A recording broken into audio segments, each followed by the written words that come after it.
What is going on, you guys? Welcome back to Down the Wire. I'm your host, Brian Costa, and tonight I have got a great episode in store for you. I'm back in the Koffler Center, doing it solo this time, but I have a guest joining me on Zoom. He's been on the show many times before, and we're going to have a great episode reviewing the Super Bowl, looking at the controversial penalty that sent the Philadelphia Eagles home, as well as breaking down the new rules across Major League Baseball, and some rules remaining in the game as well. And then finally, we're going to wrap things up tonight by talking about Joe Mazzulla officially being named the head coach of the Boston Celtics. Got an episode chock full of stuff, so I'm really excited for tonight. Again, welcome into the show, my special guest of the evening, Josh Houle. Josh, glad to have you joining us tonight. How you doing? I'm doing great, man. Pleasure to be on the show once again. Looking forward to getting into these topics. A lot to talk about what happened this past few weeks. Yeah, so obviously, ton of stuff went down in the Super Bowl. Still got some lasting thoughts I want to go over with that. This is my first show since the big game, and you know what, man, it didn't disappoint. I was happy with the result of this game. What about you? No, definitely. I think a lot of people were expecting a lot of offense to be played out throughout this game. We all knew that defense wouldn't be a highlight of the game like the Patriots-Rams Super Bowl was. So I think people definitely got the money that they deserved. Yeah, I agree. I mean, like, to have like just all the multiple scores going on, I really liked it. And, you know, there was still some good defensive showcases too throughout the game. I mean, you had Nick Bolton. I mean, it helps when Jalen Hurts drops the ball, but you had guys scoring defensive touchdowns, you know, making plays. So it was a very entertaining game all around. I mean, I'll say this, credit to Patrick Mahomes. You know, the big storyline going into Sunday was going to be his health and how he was going to, you know, battle through that ankle injury. And early on, he looked fine, didn't look like it was being too much of an issue. And then towards the end of the first half, goes down, injures the ankle again. And everyone's just saying, like, well, what's going to happen now? Is Chad Henne going to be the starter in the second half? Like, what's going on here? And lo and behold, Mahomes, you know, battles through it. I don't know what they shot him up with at halftime, but you know, they did a heck of a job with him. I think the biggest thing about Mahomes too is like not only were people concerned about his physical well-being and his health, but I think the biggest issue is that people were playing on the superstition of like, oh, the MVP of the regular season never's gone to win the Super Bowl since, I believe, Kurt Warner, if I'm correct. Yeah. And then Mahomes just, once again, not only physically, but like superstitiously proving people wrong at the same time. And I believe he also got Super Bowl MVP as well. Yeah, I believe. Yeah, he did. He got Super Bowl MVP as well. So, you know, man, it's a great story for him. And, you know, I'll say this, while the Chiefs as an organization, I'm not the biggest fans of. And when, you know, Patrick Mahomes and everyone's being super cocky, like there are plenty of characters on that team that I'm not really that into.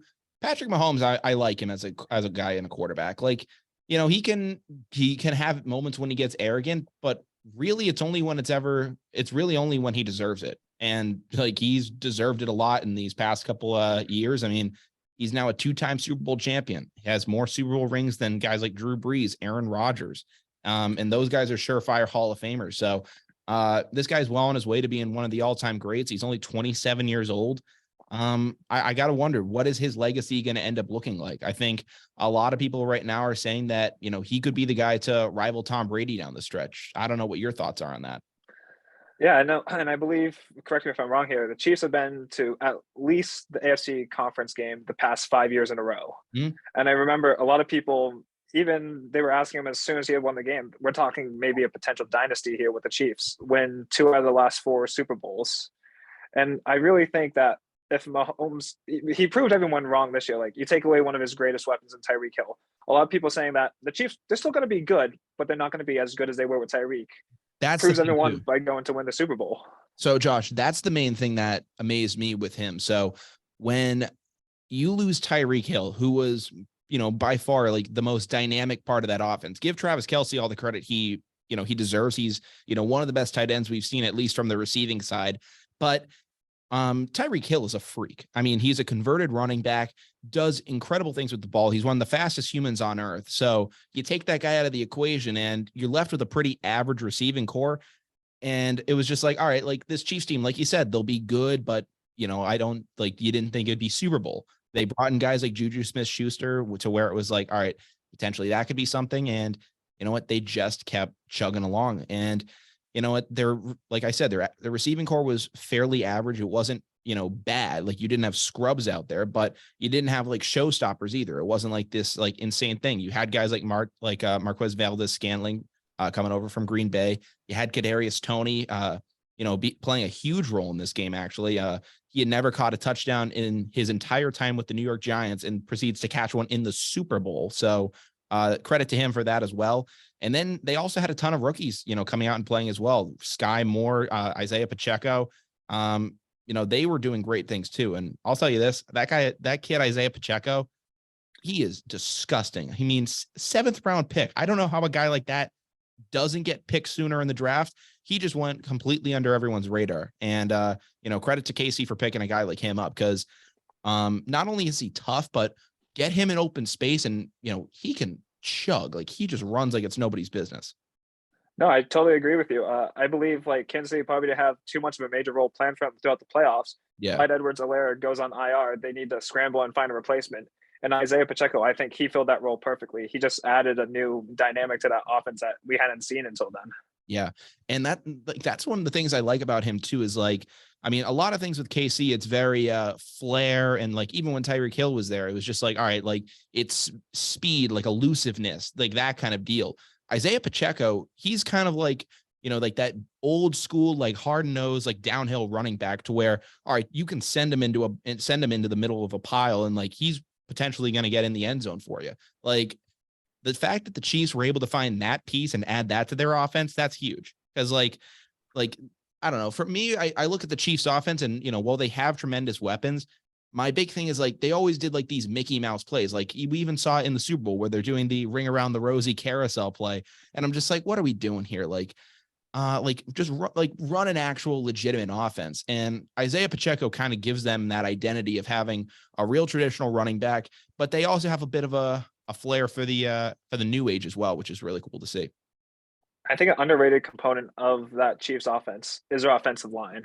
When you have players, Joe Tooney, Creed Humphrey, giving Mahomes with that ankle the amount of time he can to throw the ball. And I think they did a really good job protecting him all throughout the Super Bowl. And I believe it was 0 sacks allowed by that line. If I'm pretty sure that's how it was. They did get that one hit on him after he made the play, but I don't think there was a full recorded sack throughout the entire Super Bowl by the Eagles defense. Yeah, they didn't get to Mahomes once, which is incredible. I mean, when he was outside the pocket, he did get tackled and he did some things for them. But yeah, like you even said, Creed Humphrey, I mean, this is his 2nd year in the league. You know, he's unbelievable. I mean, he came into this team and, you know, only being his 2nd year in the league, he's one of the best O linemen in the game. So like the fact that they were able to build that kind of an offensive line around Mahomes, it's really impressive to see. They kept him safe for the majority of the regular season. Obviously, you know, when they faced off against the Jaguars, they ended up, you know, letting up that play, which he got hurt on. But, you know, for the most part, did a really good job in this game, kept Philly out of, you know, away from hurting him all game. Yeah, and we'd been hearing for those 2 weeks before the Super Bowl how scary that Eagles defensive line is. Guys like Josh Sweat. The vaunted, like I had people, you know, Josh, like, you know, people, you know, Adam Wright, who, you know, did some, I think he was on the Christmas special with us. Yeah, he ended up, like, him and then a bunch of other people, they were saying that they thought Hassan Reddick was going to be MVP of the game because he was just going to be a home wrecker and just like go down there and just, you know, kill that O line. It was completely the opposite. They were just shut down the entire day. Yeah, I've never seen a defensive line like so flustered by how well Mahomes was protected. Mm-hmm. If the Eagles defense gets 1 or 2 sacks, it could change like how skittish Mahomes might be in the pocket. He may be forcing more throws, potentially get an interception. That game's changed. Yeah. I mean, the other thing too is, you know, Mahomes goes down, he has that injury and he comes back. And like you would have thought at that point, he would have just been a statue in the pocket, would be a shell of himself, and would just have to rely solely on his arm. The exact opposite happened. He proceeds to, I think he became more mobile. Yeah. Somehow with the game on the line and his ankle essentially like just throbbing like uncontrollably, he says, screw it. I'm going to go for a 26-yard rush down the field and, you know, put us in the position to win this game. And eventually once that happened, like the game was over, which was really interesting to see because it went from this game where, you know, guys were scoring on each possession. It just seemed like back and forth, like every single play, like there was never a break in the action. And then the final 2 minutes of that game, I said it to you before the game, Josh, was just kind of a slog. Like it just took forever to like eventually get over. It was like, wow. And like, credit to the Chiefs for managing the time correctly. They played it as well as you could play it. But like, it was like, wow, like we have a 35-35 game here. And now we're playing like really super conservative with the football. Like what's going on? It just felt like a complete change of pace. And I just think Andy Reid is facing his demons, and he's always been known as the guy that can't manage time properly. And it's in these past couple of years, it's shown occasionally. But when it came to the most, especially 54 and 57, he's done a good job at showing that when it counts the most, he's good at running that clock management style. Mm-hmm. Yeah, and I'll say this too, like there were a lot of things that didn't go the way for the Chiefs in this game early on. I mean, you had a Harrison Butker miss a kick early on in that game, so like they had to overcome that adversity. Andy Reid's done a great job with this team all year, so credit to him for what he's done. But I do want to say this: so you had Harrison Butker miss that kick early on in the game. He had the doink off the crossbar. I forget what the deal was, but I think there was like some sort of deal where if it was a doink off the crossbar, somebody was giving away free pizza. I forget who it was, but I forget the deal.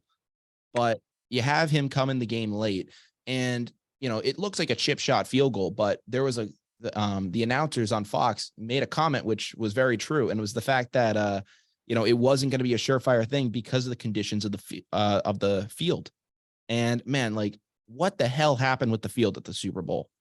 How much did the NFL pay on like making this brand new state of the art field conditions? How much did they pay for it? I looked into it. So it was, I think it's called Tahoma 31 is like the name of the grass. I don't know why, but apparently the NFL paid $800,000 to develop and grow this new type of grass, and it took 2 years for them to do it. Well, yeah, I don't think they're going to be going forward with it much longer. No, and it's crazy because like before the game, they were literally doing interviews like boasting about like how great like this new playing surface is. They were saying like, oh, this is going to change the game. We can't wait to bring this to like stadiums next year. And I think everyone else is like looking around. They're like, no way in hell we're going to play on that in the future. Like that is not going to happen. If an entire team has to change their cleats at halftime in order to play better, that's speaking to the field conditions. Yeah. I wonder why though. Why did the Eagles, why were they the only team that really like suffered in the situation? Like they were slipping all over the place. And KC was kind of fine. I don't know if it's because I know that they said that the Eagles had some issues playing in Arizona earlier in the year, but that was different playing surface. And I don't know what it would be because I don't know. Do the Eagles play on grass at Lincoln Financial? Do you know what? I'm not 100% whether it's artificial or natural. I think they play on grass, but I might be wrong. But I think they play on natural grass, and so did the Chiefs, I believe, as well. So I was just confused by the whole situation there. Like it just didn't make a lot of sense as to why they'd be like this, like messed up because of it all. Because I mean, the big cause for concern the entire season, it was like, oh, turf is causing all these injuries, turf this, turf that. And like, it was just like, no, like natural grass, like these guys were basically close to like snapping some ankles, like Jake Elliott on the kickoff play. I don't know if you saw that angle. He's going in to kick the ball off and he got it to the end zone, but he almost like snapped his leg in half. I was like, oh my God. And I guess what they do for these games too, I didn't realize this, but in order to like hide blemishes on the field, they actually paint the entire field, like not just like the stuff that you see, like the logos and stuff. No, the entire field like is painted green, like in the spots where grass is supposed to be. I didn't realize that. And I mean, I guess that for like television purposes, it might look great, but if you're telling me these guys have to run on paint the entire time, and if there's ever something wrong with the paint, like I remember they had the Hall of Fame game back at Canton, Ohio, that they had to cancel a couple years back because there was something up with the paint, and they ended up saying like, yeah, the players can't go on this. So if it's like something with that and just like a combination of bad grass, these guys are like on an ice rink out there.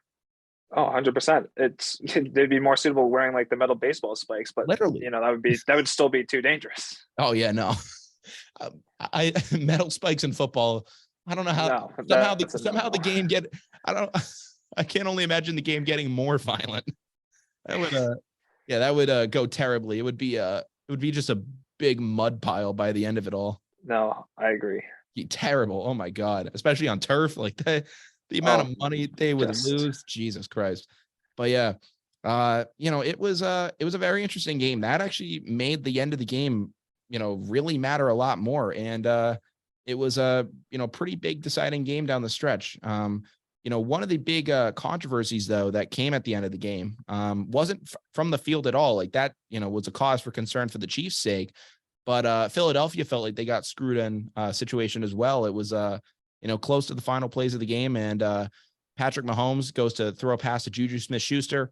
Looks like it's nowhere near him. Flag comes in, and the referees say that James Bradbury, one of the premier corners in the league, was holding Smith-Schuster, and that essentially ended the game right there. It put the Chiefs in prime field position. They were essentially down at the goal line and were just milking clock for the rest of the game. And it just it completely changed the course of the game. I don't know what your thoughts are on it, but once that play was made, it was fairly certain that that the game was going to go in Casey's favor. Yeah. So watching the play, I thought the officiating throughout the game was decent. It wasn't, officiating this year hasn't been a strong suit of the NFL. No. It's been pretty subpar at best. But they had really done a decent job at letting the two teams play it out on the game's highest stage. Yeah. And when you have Super Bowl 57, statistically third most watched television show ever, I believe it's 113 million views, something like that. Yeah, it was 100. Yeah, I remember it because there's that statistic going around that said the Super Bowl had 113 million viewers, and the halftime show had 5 million more than that. Yeah, exactly. But my point being is, like, when you have that many playouts, you want to get down to the nitty gritty on one of the biggest plays of the game on a ticky-tacky call that's probably called 40% of the time, only because it's by definition. Mm-hmm. I'm not sure if I agree with that. I just thought it was a really bitter taste to the end of a really good game. Sure. But what doesn't help the officiating cause is that James Bradbury comes out at the end of the game saying, yeah, I did get a hand on him. I may have held him a little bit. Yeah. I still think go ahead. It's still a lot of contacts are made between players in those initial yardage trying to establish like separation or something like that. Mm-hmm. And just something as innocent as that, and you're going to call it because you want to get into the nitty gritty details. It's just a really shame that it had to end on that like that. Because I would have been really curious to see, because the incomplete pass stops the clock. Casey has to kick that field goal then and there. Sure as to the what if do the Eagles score, because they've been struggling all fourth quarter. But it's going to turn into one of the biggest what ifs of the year so far. Yeah, definitely. I mean, I'll say this: like them getting that call, it gave them the benefit of of them having the field position, and it also gave them the ability to milk the clock, like you said. So Casey really got the best of both worlds in that play.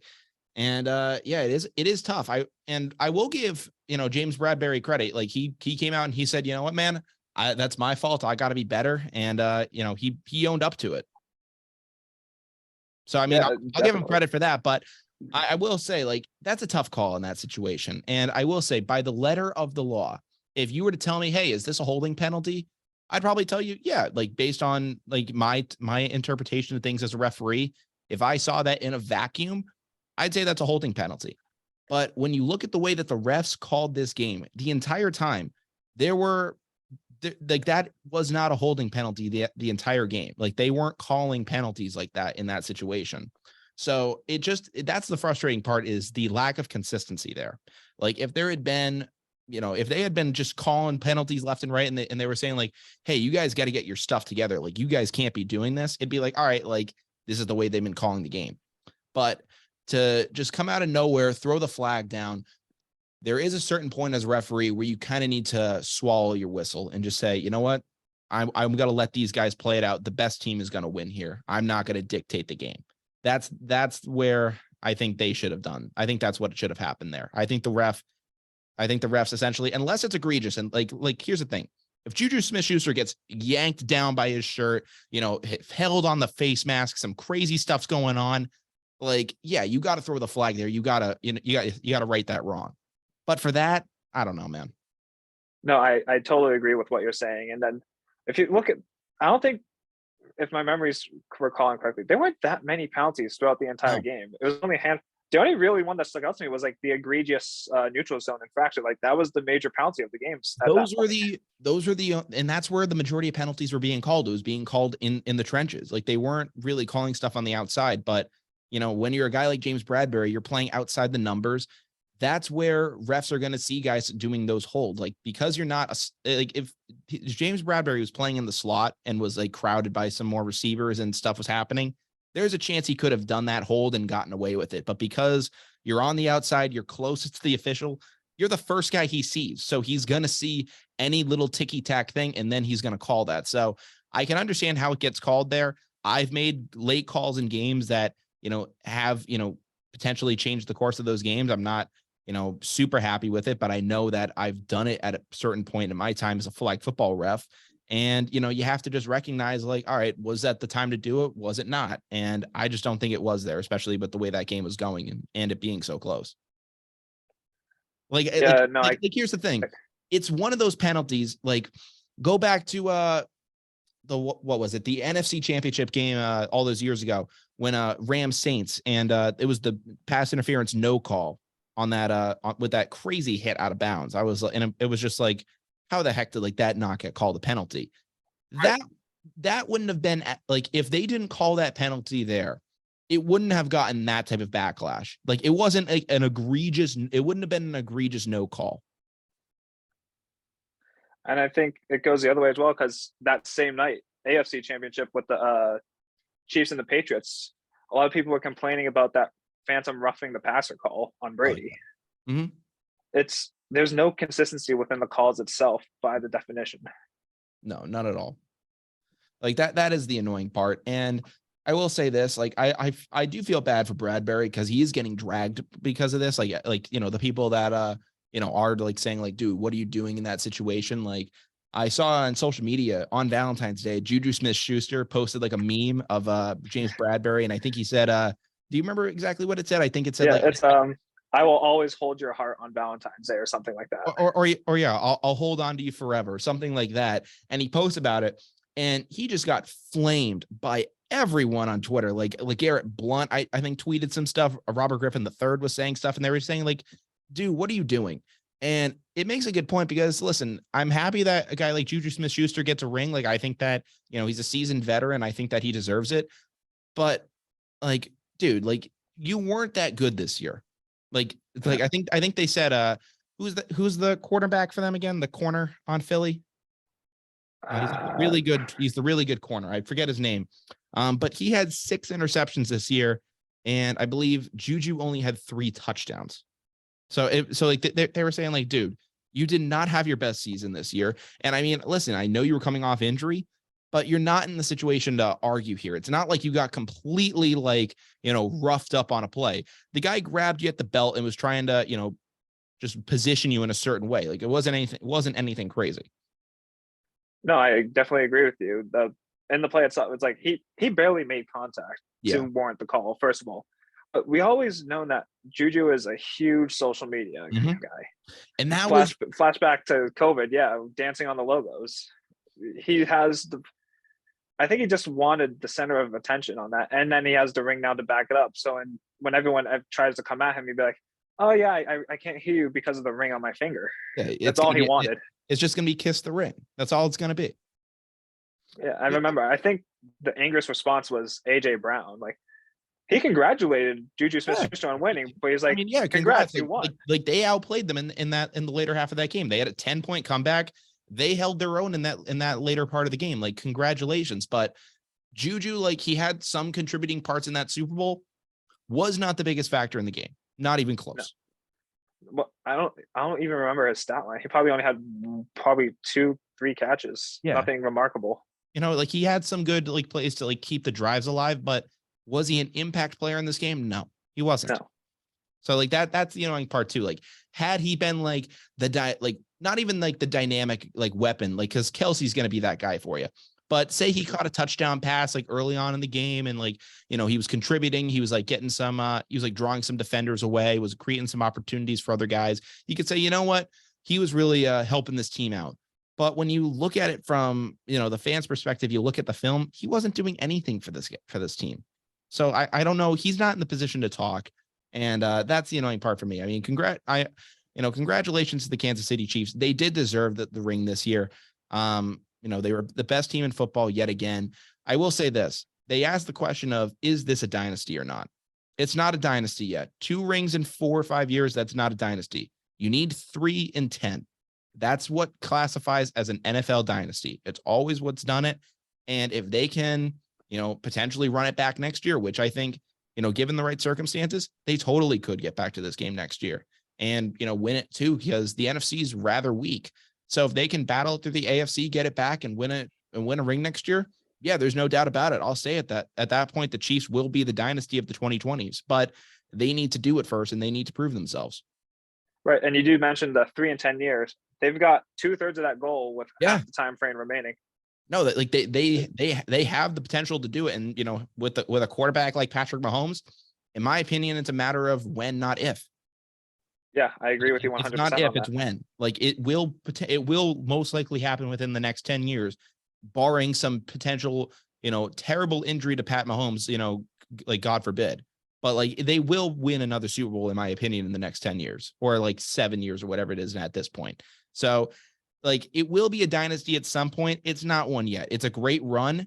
But if you were to say this is a dynasty, you would have to say that what the New York Giants did beating the New England Patriots was a dynasty. That wasn't a dynasty. They had, 2 good Super Bowl winning teams. I agree with that 100%. I think they have a great period. Mm-hmm. And I guess I think the only argument for people saying if they, God forbid, if they don't win again, that the AFC Championship 5 years in a row, that's sure, they had a great length of time playing. That's a good pennant. But we don't call the Bills going to 4 consecutive Super Bowls a dynasty. No, it's not. And so, I mean, I think that the Chiefs will be back in this big game, especially within the next, like if you want to say it, what is it, like 4 or 5, 6 years remaining in this dynasty per se, they'll be back in it within that time. Will they win? Yeah. It's not a certainty. I think that they got a good shot with the NFC, is made out to play, but we'll have to go out there and see.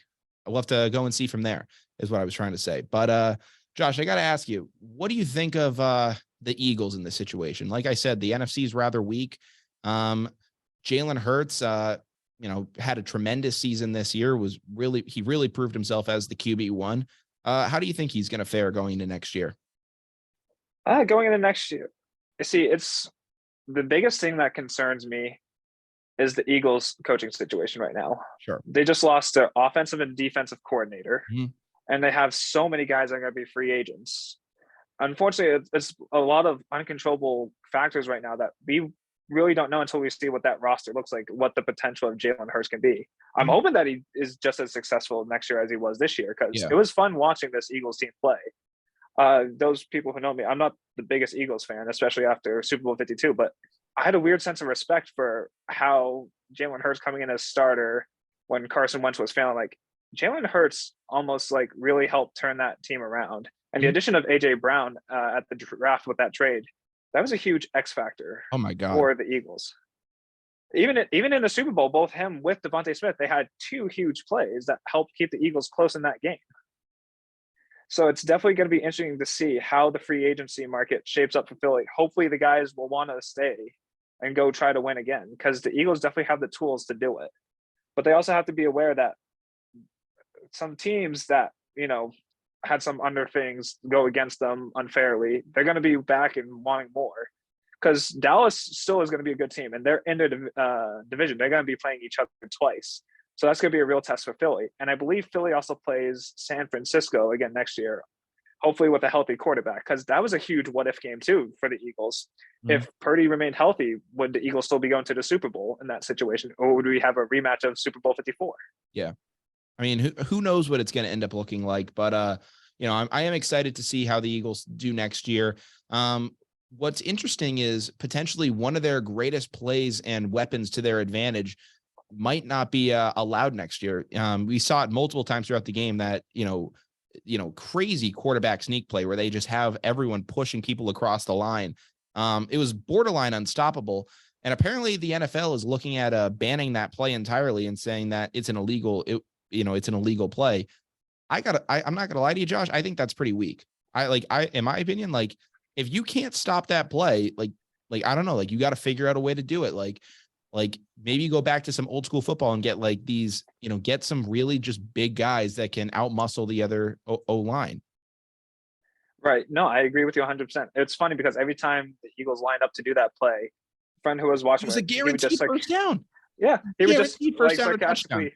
It's crazy. No, he just say like, "Oh, they're gonna do the whooshy whooshy woo woo now," and it just stuck with me on the words. But if they're gonna ban that, I just think it's weak. Yeah. I thought it was really weak when the NFL banned the rule that you can't jump over the line like Troy Polamalu. Mm-hmm. That realistically, that might be the only possible way to have a chance of stopping a play like that. Another play they blocked too with field goals was it's very similar to this QB sneak play, but it actually cost the Patriots a couple of years back, where what they do is you line up like a D lineman or something like in a field goal block, like in the middle of it, and you have like another guy just push him forward to break through those linemen and then try to block the field goal. That's a banned play in the NFL on the defensive side. So, I mean, I can understand if you're trying to do it from a sense of fairness to ban it on the offensive side of the ball as well, but it's a borderline unstoppable play.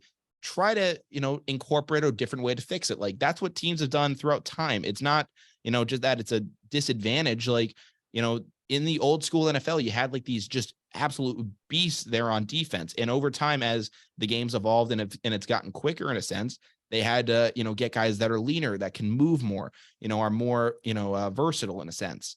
But if this is a potential part of your game, you're going to need to have some guys on that defense as well that are, more old school and can withstand, an O-line pushing against them and whatnot. I just want to know where in the NFL rule book they're saying that this play is illegal. What makes it so forbidden? So the thing about it is, like, I think they said we want the game to like highlight athleticism in a sense. Like that's what they're saying is like we want like the athletes to be able to make the plays for themselves. And if it was Jalen Hurts, just say a really good running back muscling his way through defenders and getting the first down, they wouldn't have an issue with that. But it's the fact that they're having guys load up behind him and push him through. They're saying that's like the disadvantage thing there, which I'm like, I don't really agree with that. Like, I think it showcases your offensive strength. Yeah. And I mean, listen, sure. Like, is it the sexiest thing of all time to see? No, it's not. Like, it's frankly, I was kind of bored with it when I saw it because I knew it was going to work. But if you're a defensive coordinator, you got to plan for that. Like they ran that play on the Chiefs multiple times out of that game and they could not stop it. Like, that's the thing. They could not stop that. Yeah. And then the NFL also comes out. It says it wants to be a more offensive, statistically favored league. Yeah. And that play is going to give you that. And now all of a sudden it's like you're going back on what you want to say. I mean, football, in the old school days, football was won in the trenches. And this is still like a place where you could win the game in the trenches. So I think that defensive coordinators, they need to plan for this better and, go from there. I agree. But yeah. All right, Josh. So that's what our NFL segment looks like for the night. And we're now going to transition over into MLB news. And Josh, we were talking before the show, you're gearing up for another baseball season with Colby College. Before we talk about this topic, how are you guys looking? Yeah, things are going really well. Our first spring practice was about last Wednesday, I believe. Yeah, the 8th. And the guys, we're looking really good. Our first game is going to be in 2 weeks. The guys are really excited, have a lot of stuff going on. We've been practicing every day. The guys are ready to go. Yeah, that is for sure. That's good to hear. I'm looking forward to see you guys this season. But yeah, so I know at least I got to ask. So there are these rule changes that are coming to Major League Baseball next year. Are these rules already being incorporated into college ball as well, or not yet? So they are to a different degree. I believe the pitch clock is at a different time limit than, say, the MLB is. I believe NCAA has a little bit more time than MLB. I'm not 100% on that, though. But the bigger bases, I believe, are also coming. I'm not 1,000%, but we did get new bases that we had to start practicing with yesterday from practice. Okay. And then they definitely did seem a little bigger. And then what's the deal with the shift as well? So because as of right now, there are a ton of rules actually coming to Major League Baseball next year. Like, this is going to be, one of the biggest overhauls in terms of rule changes that we've ever seen in MLB history. Because like you said, we're going to get a pitch clock in the MLB. We're going to get bigger bases that they used to be 15 inches, 15 inches by 15 inches. Now they're 18 inches. And we're also getting to see the banning of the shift. So, having 3 defenders on one side of the infield is no longer going to be allowed. They're now going to enforce different things with that. So, I'm interested to see how this plays out this year. I'm really not a fan of these moves. Like, to be honest with you, I think that, the pitch clock completely takes out the art of pitching. And I can understand like people saying that it's slowing down the game. And there are some guys like, back in the day, like David Price, that would take like 2 minutes to throw a pitch. So I can understand for guys like that, but the majority of guys aren't that bad. Right. And I think the biggest part that it's taking away from the game is, especially when there's runners on base and the pitchers needs to hold them on, it's that game of chicken that is essentially you're not going to be able to play anymore between the pitcher and the base runner. Because that's the thing too, is they only have 2 pickoff attempts per an at bat. That's insane to me. So if you were to say that, you have to throw the ball within a certain amount of time, but if there's a guy on first, you can go and make a pickoff move. Cool. Like, you should be able to do that as many times as you want. That should not affect you. The fact that they're going to say after the 3rd pickoff attempt, it's going to be determined to balk. That's ridiculous. No, I don't agree with that at all. So like, cause we've seen long at bats happen in the MLB. Say, I remember Mookie Betts back 2018, 13, 14 pitch at bat. If you use both pickoff attempts in the first 7, 8 pitches, he can just start timing you up after 1 or 2 pitches because he knows you cannot throw over. Yeah. It completely takes out the pitcher side of the game. And this is the thing with me. Like, I understand that MLB is trying to favor the hitters a whole lot more. And I understand why. It's because, like they even said it in the 90s with Mark McGwire with, chicks digging the long ball. People engage more with offense. Like, they always have and they always will. But, if I'm a pitcher, I'm going to be pretty pissed off here because the entire time you're just getting screwed. Like that, that's the annoying part. Like, if you're a pitcher, it's just like, all right, I can't do anything anymore, like without just getting like some sort of grief from people. Like, that's the annoying part. And, hopefully it isn't that big of a deal. If it's just like the type of a thing where they're just like warning people every now and then, whatever. But if we get to, like, late in the season, some games are on the line and it's the 9th inning and a guy like outdoes like a guy like, takes too long with the pitch clock. And let's say it's like bases loaded, 3-2 count, like the classic 9th inning situation, like bases loaded, 3-2 count. And the pitcher, just takes an extra second on the mound and it gets declared an automatic ball 4, walk off in extra innings. Like, I think people are going to lose their mind because of that. Like, that's embarrassing if that ends up happening in MLB. Like, that's going to, I understand the idea to affect pace of play. When you're in a situation like that, pace of play does not mean crap. No, like, you're playing off emotion essentially at that point.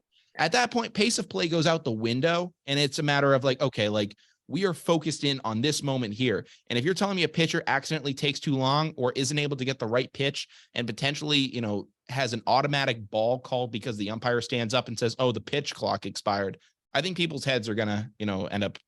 I think it's gonna affect a lot of stuff.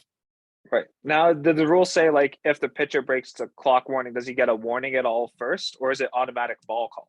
So I'm wondering how they're going to do that this year. They might do warnings in spring training, but right now they said it's just going to be called an automatic ball.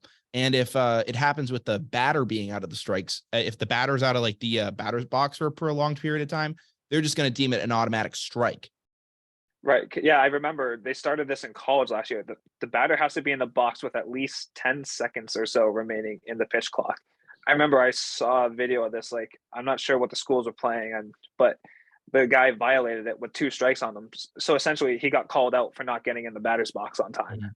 And yeah. I don't agree with that. I would be livid. I'd be livid.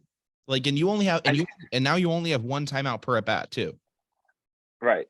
Like, it's ridiculous. And then we have the other pretty egregious thing that they're doing too, which is the banning of the shift. So like we said, that you can only have 2 guys on each side of the infield now. You can't do the old Joey Gallo shift where you put like 3 guys in the outfield and like you completely block off that side of the field. And like, I just look at that play too, and I'm kind of annoyed with that because, it rewards guys that just don't know how to hit the other way. And that's the frustrating thing too. And listen, I'm not saying it's easy to take 100 miles an hour and send it to the opposite field. It definitely isn't. But if you're a premier athlete, if you're at the top of your game, figure it out, dog. I don't know what to tell you. You're trained for that kind of moment. Yes. That's the issue. But I think the saddest part that speaks to MLB on this is, like, if that's the rule I dislike the least, this league has an issue with the rules that they're changing. Yeah.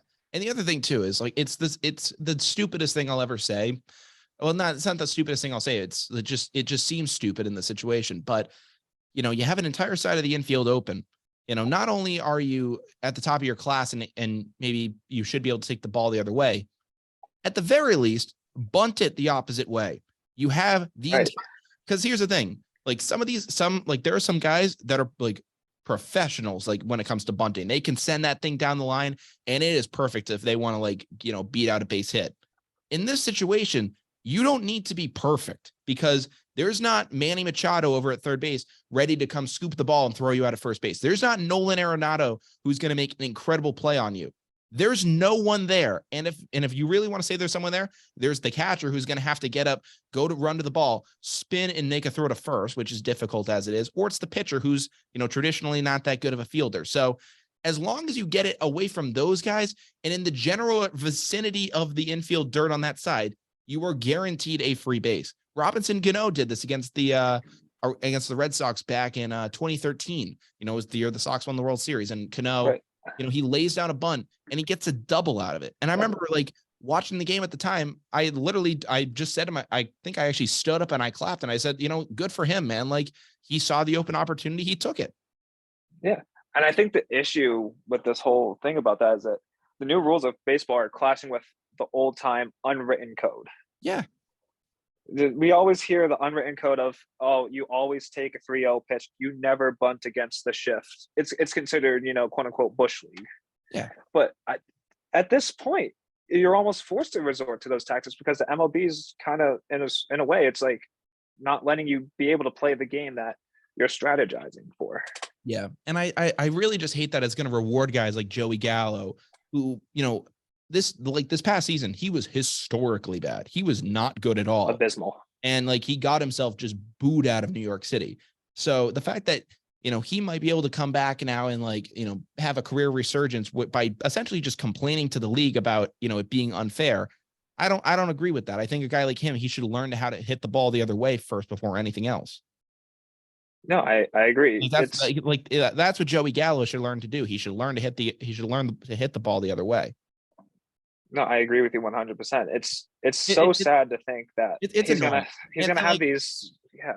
Yeah. Sorry. And I know people people are like, what are you, like a baseball purist? Are you really be all old fashioned and stuff? And to a degree, no. I don't like there are some elements of baseball from back in the day that I'm not a total fan of. I like I like seeing guys do bat flips and get excited and, have an element of their own personality. I like seeing that across Major League Baseball because it actually makes the game interesting. I don't like, all this old Bush League stuff that we used to see, but I do like seeing the personality and the flair. I don't like seeing the game get messed with. I don't like that. I do like seeing the players be active. I agree with that. And then that brings me to why is the MLB making the bases larger? How is that going to be impacting the game? So apparently they're saying that's going to decrease ankle injuries or something like that, or knee injuries. And okay, I guess I can see that a little bit because I guess you can also Josh, I'll say this, I haven't seen a major knee injury happening on bases in some time now. I know it can happen and it can happen, but was there really a catastrophic knee injury in the past 2 years that, made MLB say oh my God, we got to make the bases bigger? The only dramatic collision I've seen at first base, it did result in the torn Achilles, but that was 2015 that I remember it from. It's such a rare occurrence. Yeah. And Josh, I'll say this, you were on my Christmas special with Joel LaFlamme, AKA Hey Kami. He's talked about this before when MLB was talking about making the bases bigger. And he ended up saying MLB doesn't need to make the bases bigger. They need to make them softer because that's the issue. It's not the fact that the bases are too small and players are stepping in the wrong spot. It's the fact that, Josh, our entire lives growing up playing Little League. You remember the bases in Little League? They were these super soft rubber bases that, they had a ton of give in them. Sometimes they were kind of pieces of crap because they kind of got beat up over the years. But when they were brand new, they had a lot of give to them. And then when you get up to high school, you have and beyond, all the bases, they're basically just stones essentially. There's no give to these things at all. So it makes sense how a guy could go over that and given the wrong angle, his knee could give out. What the MLB and what baseball needs to do, they need to make the bases softer and go back to old school ball. Like, think about when baseball started, they were like strapping pillowcases to the dirt. And, you know, a pillowcase, there's not going to be any more, there really can't be more give than that. So when they replace that with just like a slab, like, of course people are going to suffer as a result of that. No, yeah, definitely. And just the bases that are being used right now, I know they're hard as a rock and anything, but the way you say with the give, it's like, even when the older ones we would use in Little League, when they got wet, they were still fine to step on because they had that give to cushion the foot. The amount of injuries I've seen from players slipping on bases, running out a hard ground ball in the MLB, it's really scary. Like, I don't know if you remember this, but Bryce Harper. Yeah. Bryce Harper, Manny Machado, there are plenty I can think of. And it's not a matter of it being too small. Like, there's plenty of space on the bag. There has been for years. Right. But when they're making the bags themselves. Yeah. So that's the issue. I think MLB just got it wrong. Had they said, we're going to make the bases softer and it's going to be like better for like the cushioning of people's knees and like stuff like that, I probably would have been on board with it. But when you're making it larger, you know, like baseball, like many games, it's a game of inches. And if, you know, this could happen, you know, I think that you could see, you know, a record like Ricky Henderson Steele's record be, you know, eventually challenged at some point because you know, just those little tiny, you know, pieces, like it eventually could, you know, happen. So yeah, like, oh yeah, because it's 90 feet between bases, but that's with 15 by 15. So with it by 18 by 18, how does this affect like base pass and something like that? I don't know. And why would you only increase the size of first, second, and third, and then home remains the same? Now it feels a little bit out of proportion at this point. Pitchers would be saying, increase the size of the plate because they want a bigger strike zone with these bags now. Yeah. It's a cascade effect. It is. And it's totally weird at this. It's so bizarre now. And there is one other rule change I noticed as well. Well, it's not actually a rule change. It's a rule that's remaining in the game.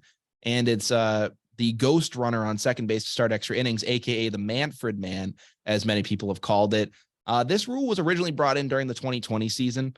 And at the time, I hated it. But I understood why they were doing it because it was like, all right, we're in a global pandemic. It's a COVID shortened season. We're only playing 60 games.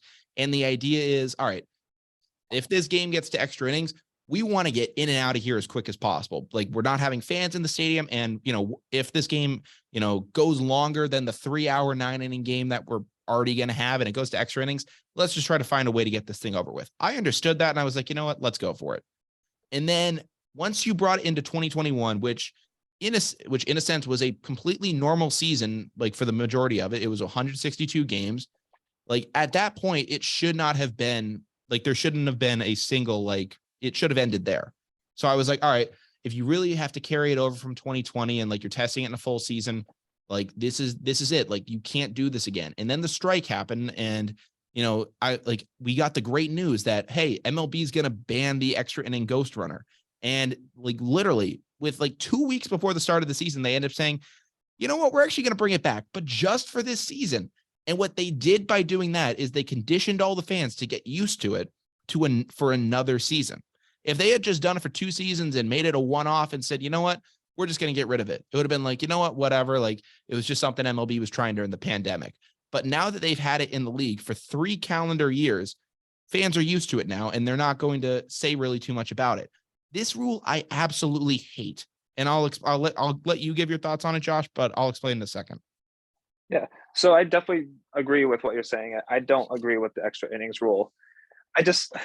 By trying to make the game shorter, sometimes the league accidentally makes the game longer because, sure, top of the 10th, you get a little squeaky base hit up the middle. You can take the lead. Sure, I can see the theory behind it that, oh, this game can end quickly. But it's just as easy for the home team to come up and tie it. And you just might have these like 1-run inning stalemates throughout the entire game, and you're still going just as long. Mm-hmm. But I think that what they can do is like institute like a hybrid of it. Like if the game gets to a certain point where with the no extra runners and the game's dragging, say it's 14th, maybe 15th inning, and you're trying to finish the game, I think 14th or 15th inning would be a good area to implement the ghost runner rule. I don't think it should be for the 10th inning. I think it would be fine if it's later on in the game, pace of play is going down and the time's just dragging on. I mean, I'm not a fan of it in general, but I can understand where you're coming from with it. But here's my issue with the extra inning ghost runner rule in MLB.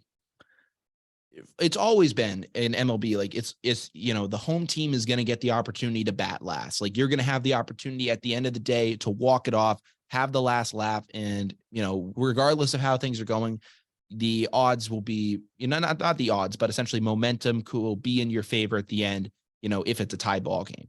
With this, once you get to extra innings, in my opinion, the momentum completely shifts to the opposite team, because if you're a home team and like you get, shut out in that 9th inning and it's tied and you're going to the 10th, if you're the away team, for certain, hey, we're getting a guy on second right away. Let's go make some things happen. Let's go score this guy and take care of business in the 10th. And if you're able to execute and do that, I know that the home team will have that opportunity as well, but but if that guy on the opposite team gets in and scores, it's going to take a lot of momentum away from the home team, and it's just going to completely demoralize them, in my opinion.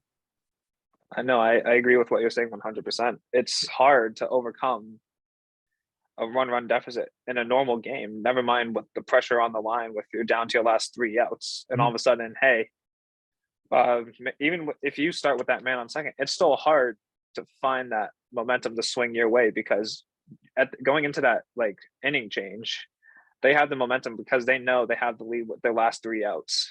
Mm-hmm. It's hard to overcome that swing. Yeah. I mean, if you're telling me that it's like a pitcher comes into a game and on his first two at bats gives up 2 fly balls, that should just be 2 outs in a game. That shouldn't be a run scoring. That guy did nothing wrong there. Like he did nothing wrong on that play, or even like, even a ground ball to the opposite side of the infield. That guy did nothing wrong. Like you can't like fault a guy for that. Like the pitcher did nothing wrong in that situation. He did what he's always been told to do and just get the out. And the fact that now he has to worry about a guy that he didn't put in that situation, I think it's just another sign that they don't care at all about the pitchers. No, I agree with that 100%. Like we're going to punish a pitcher for doing their job. Yeah, and Josh, I'll say it for yourself too. You're a catcher. So, I mean, like it's unfair for yourself as well, because now you have to factor that into the game too. Yeah, it's definitely frustrating when you see it from just defensively as a whole. It's like, your pitcher's working his tail off back there, and he does what he's supposed to. If you get 2 fly balls anytime else in the game, it's nothing. You're doing a job. It's great. You win that at bat. But with that ghost runner, it's almost undeserving when you throw 2 fly balls that routinely would have no impact on the game whatsoever. Yeah, it's just unfortunate to see. I mean, I'm not a big fan of it, and I wish that MLB could just get these rules right. And it's like they make all these different rule changes to the game. Like they made another rule change too as to when a position player can go into pitch. And I'm like, right. What are you doing? Like it's just like one of those things where it's like, hey, yeah, you need to be down by at least 8th runs. It needs to be the 7th inning, and then blah blah blah needs to happen. I'm like, why should it matter? Like it's an ML, like if an MLB manager should be able to put whoever the hell he wants into pitch. If he wants to put me into pitch, like God forbid, like he should be able to do whatever the hell he wants. If he wants his catcher to go pitch because they're down 6 runs in the 9th inning, he shouldn't be able to. Nothing should hold him back there. No, and I think logically I understand. Like by definition, word for word, like the pitchers when you have a position to player in, they're pretty much following that rule at the time. So, but why did this MLB have to come out and state it specifically? Yeah, I don't understand why. It's kind of generally understood. I mean, usually the situations, write themselves. Like it's understood when you're going to do this. So like that's the thing too, is like you usually understand like, okay, like this is when you put the position player in. Like this is when you get all Mickey Mouse and you do whatever. Like managers don't need to be told that. They'll know the situation when they have to do it. Because in my opinion, there hasn't been too egregious of an incident. It's not like a team was down like 2 runs and they put in like their second baseman to throw. Like that's a close ball game for them. They're not gonna risk that. So in my opinion, it just puts pitchers that at risk of getting hurt, because now a manager has to go and put another guy in a game, and then down the line, if he's like playing a 4-game series, he just wasted another arm potentially. So again, it completely just disrespects the pitchers, and it's just ridiculous, man. Yeah, no, I agree with that. Yeah. But Josh, I mean, we kind of just got a little pissed off there, little negative. So I want to bring it back positive as we end the show. And we have some big news going on in the NBA as the Boston Celtics have named Joe Mazzulla the full-time head coach. They have removed the intern tag, and they have also agreed to a contract extension. So, Joe Mazzulla, full-time head coach of the Celtics, has led the team to the best record in the NBA, and he's only 34 years of age. So incredible story there. Josh, what do you think about this whole situation? So yeah, definitely. I believe NBA is now going into an all-star break, if I'm correct. And then the Celtics are carrying the best record. And you can see that the coach, he can make so much with so little. I remember we played against the Bucks earlier this week, and we had like 3 or 4 main starters out. And essentially with our backups, we took the Bucks into a really tight game into overtime, and we battled against them. Yeah, Sam Hauser shooting game time, like game deciding threes and making them. Yeah. Unreal. You can just see how much impact this coach has for their players, and like they're willing to stand on the hill and die for him. And that's what you need with that player relationship with their coach. And you can see how much they care about each other. And you just see the performances night after night. It's consistent. I mean, Jason Tatum and Jaylen Brown, they're going in and they're just putting up absurd numbers. Yeah. And the team around them, it's not just the 2 superstars that are putting in all the work for their team. The whole entire team is performing like way above its weight. And it's amazing how well they're doing it. Mm-hmm. Totally. I mean, this team has been really fun to watch this year. So, I'm happy that they made the move now, especially because you're going to All-Star weekend. Joe Mazzulla is going to be coaching there. So he's going to be in, while he will be mixing around with some of his Celtics teammates or Celtics, players that he coaches already, he's also going to be around a lot of other teams and players too. And if he's down there at media day and, people are saying, hey, Joe, like, how come you're able to be the coach of the, at the All-Star game, but not for your own team? Like, that could have possibly raised some questions. And, maybe some players would have said, hey, we'll give you, if you don't get that interim tag removed, come play for us. Like, we'll take you in right away. So I'm glad that they got this done. I think this was the right time to do it. You didn't want to do it too early in the season and end up regretting it if we went on some sort of skid. I think at this point in time, we're in a very comfortable place. And, I think we can, continue to make a run at the title, which is, at this point with this type of team, with this type of record, that's, obviously the goal now. No, I agree with you. And it was so nice to see that we're able to pick up this year where we left off last year. I know last year, I believe we started off really rough, but we came back and we showed one of the greatest runs, I think, ever. Yeah. And just picking up that momentum where it came off last year, like this team is determined to do something. Yep. And I'm really excited to see going into the second half of the season what they're able to achieve. Yeah, I'm excited for them as well. I hope that, this All-Star break gives us enough time to get healthy, because I know Jaylen Brown, he had that tough face fracture. I know Jason Tatum was banged up for a little bit. He was kind of sick, and we were kind of like just a hospital team for a little bit there. Like it was kind of tough with the rotations we were rolling out on the floor. So I hope we can get healthy and make that postseason push, because we're going to need those guys down the stretch. I agree. But I definitely am proud of like those depth players, not the big flashy names. They definitely stepped up more than they've been asked to.